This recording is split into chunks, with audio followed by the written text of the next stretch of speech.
talagang lahat ng ginagastos ko rito, pinambibili ko rito galing sa overtime. Kaya nga ito masasabi ko na talagang katas ng overtime itong farm na to.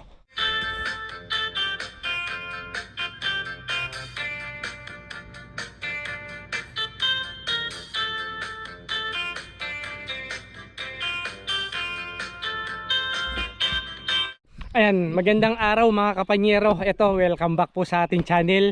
Ito, nandito na naman tayo sa farm. Kaso ngayong araw na to mga kapanyero, tanghali na akong dumating dito. Napakainit ngayon sa mga oras na to.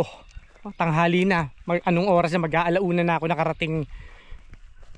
Ang project natin ngayon mga kapanyero, sisimulan na natin yung kusina natin. Mag-ano na tayo, maghuhukay na tayo. Pero hindi pa tayo magsisimento ngayon. Mag-ano lang tayo, susukatan natin yung eksaktong paglalagyan ng poste. Kasi alam nyo naman na kahit naman sa paggawa ng bahay, kahit sa paggawa ng bakod, kailangan yung pang ilalim, kailangan pulidong pulido yan. Kailangan saktong sakto ang sukat. Dahil nga dyan nagsisimula yung kapag nagkamali ka kasi sa ibaba, pataas yan, mahirap nang habulin. Mahahabol lang mahahabol, pero may mga dugtungan na mangyayari sa kahoy. Lalo pa yung mga kahoy dito na ang gaganda ng sukat, ang gaganda ng cut. So kailangan eksaktong-eksakto yung paglalagyan natin ng poste, yung pagsisimentohan natin. Kaya nga noon nung gumawa kasi kami nito, dalawa kami na nagsusukat nun. Kaya eksaktong-eksakto yung yung tamang-tama. Ngayon mga kapanyero, nag-iisa lang ako. Parang ang hirap. Nagtatry ako kanina na sukatan, pero ang hirap. Hindi ko makuha-kuha yung eksaktong sukat dahil nga dumudulas yung ating pangmetro. Hindi ko mai-eksaktuhan. Kaya nga nag-iisip ako ngayon, huminto muna ako.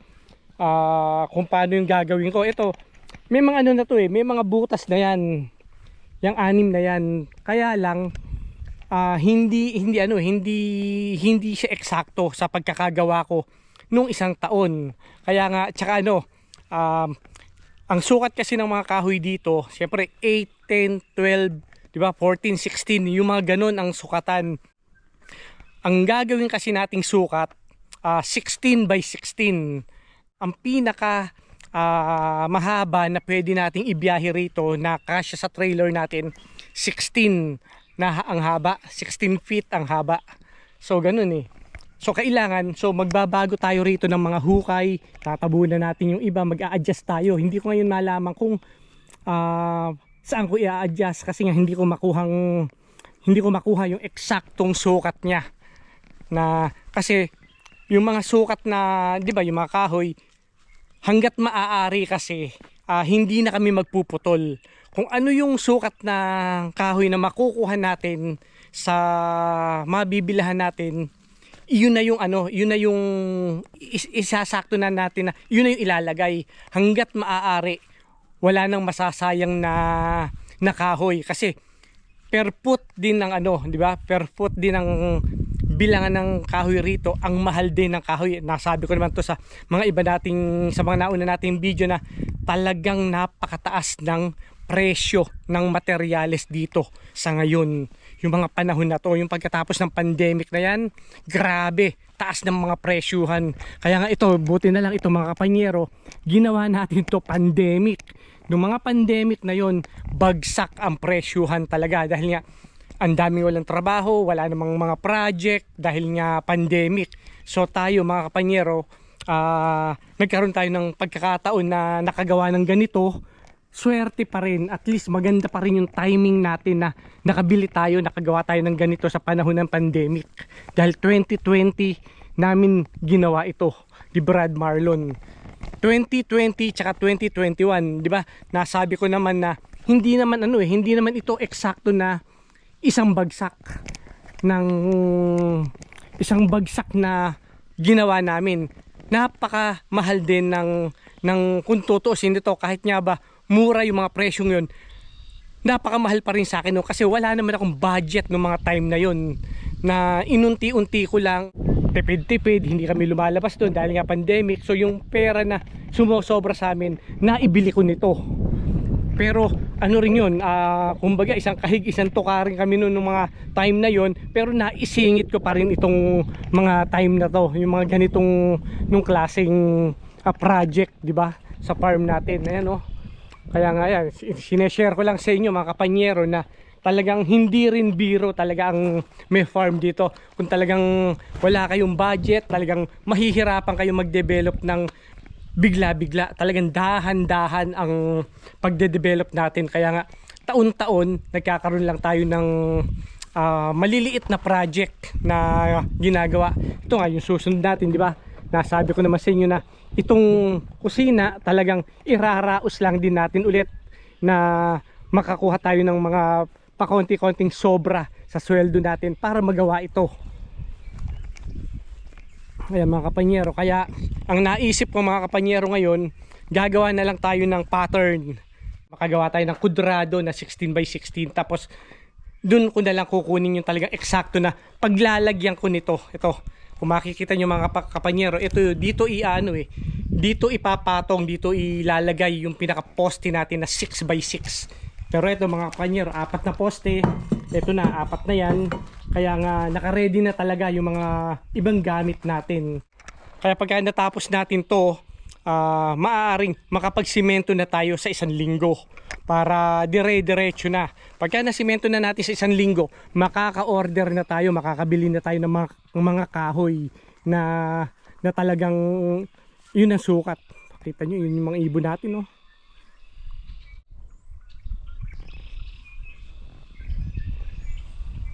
Kaya ngayon, gawa na tayo ng pattern natin para masimulan na natin yung paghuhukay, pag-a-adjust dito sa mga huhukay natin. Ito yung ito yung gagamitin nating panggawa itong mga kahoy na to. Yan. Itong mga kahoy na to, galing lang din to sa warehouse na pinagtatrabahuhan natin. Kumbaga, basura lang din to sa warehouse na inipon ko lang din noon. Nung nakaraang taong ko pa to naipon. May pakinabang to sa farm kaya ko inipon itong mga kahoy na to. Kaya nga ngayon dumating din yung time na gagamitin natin to, tamang-tama na nakapag-ipon na ako. Kaya alam nyo mga kapanyero, sa warehouse namin, maraming maraming mga basura doon na talagang itatapon na lang nila na nakukuha ko. Na alam kong papakinabangan ko rito. Kaya ganun ang kaya napakalaking napakalaking pasasalamat ko rin dahil napakalaking katipiran ng bawat kahoy na nakukuha ko sa warehouse. Gawa na tayo ng pattern para matapos natin to dahil nga ayoko rin abuti ng hapon dito. Kung bago ka lang sa ating channel mga kapanyero, huwag nyo naman kalimutang mag-subscribe. Pakipindot naman ang ating subscribe button para suporta sa ating channel. Para gayon din mga kapanyero, masubaybayan nyo yung unti-unti nating pagde-develop rito na makita nyo yung mga pagbabago taon-taon dito sa ating farm, di ba? Kahit na pakonti-konti yan, pero malaking kagandahan yan. Sa unti-unti nating ma-develop, sa unti-unting may nakikitang pagbabago rito, patuloy ang pagtaas pa rin ng value nito, di ba? Susukat tayo ng pagdudugtong-dugtongin natin tong mga kahoy na to. Tapos gagawin nating sukat na 16. Para yun ang ipapattern natin doon. So titingnan natin kung gaano kalaki, kung kaayusan ba ang 16 by 16. Dahil nga di ba, nasabi ko naman na napakahirap magsukat pagka nag-iisa ka, na ang hirap. Kaya naisipan kong gumawa ng ganito. Itong mga kahoy na to, yan. Pagdudugtong-dugtongin natin yan hanggang dun. Nakagawa na tayo ng 3. Ito na yung huling ginagawa natin na naipakita ko sa inyo kung paano natin ginagawa. Ito, gamit lang ang drill natin, gamit lang ang mga tools natin. Nandoon na yung 3 na natapos natin. So, yan, tatapusin lang natin, tas dadalhin na natin doon para makita na natin yung eksaktong sukat ng 16 by 16. Bali yan mga kapanyero, yan yung sinasabi ko sa inyong magiging pattern natin, di ba? Ayan, oh.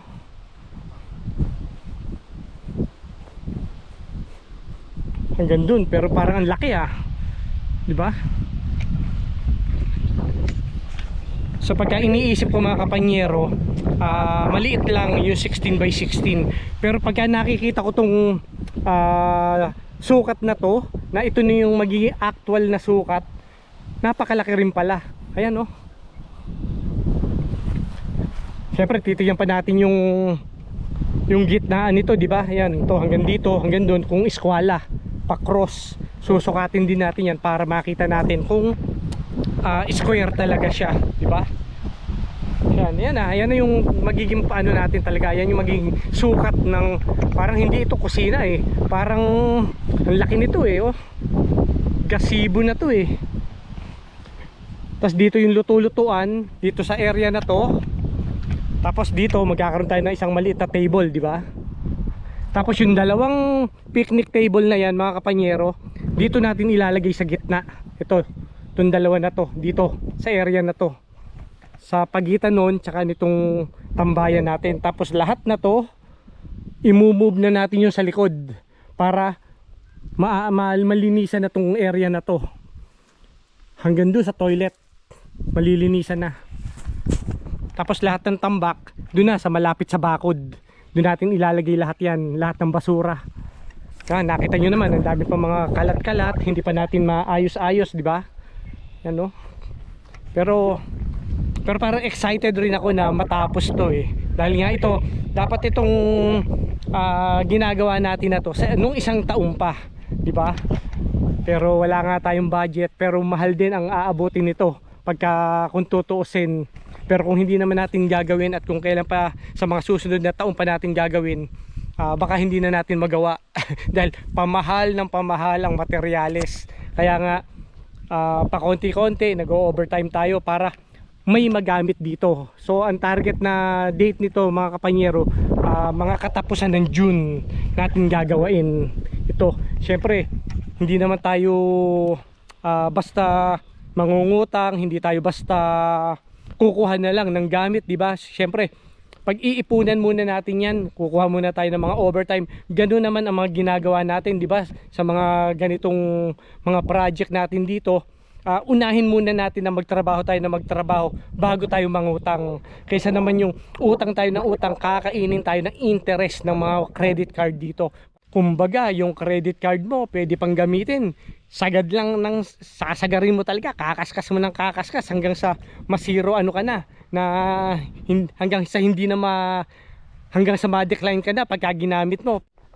Kaya nga ako, mga kapanyero, sa mga project natin dito, hindi rin ako basta-basta gumagamit ng credit card ng basta-basta. Kumbaga ako, inuuna ko muna, nagtatrabaho muna ako, nag-overtime muna ako para may panggamit rin dito. Ayoko lang rin naman na gamitin yung eksaktong sweldo ko na mapupunta lang rito. Talagang lahat ng ginagastos ko rito, pinambibili ko rito, galing sa overtime. Kaya nga ito, masasabi ko na talagang katas ng overtime itong farm na to. Kaya yan, mga kapanyero, tutuloy na natin itong paggagawa natin dito.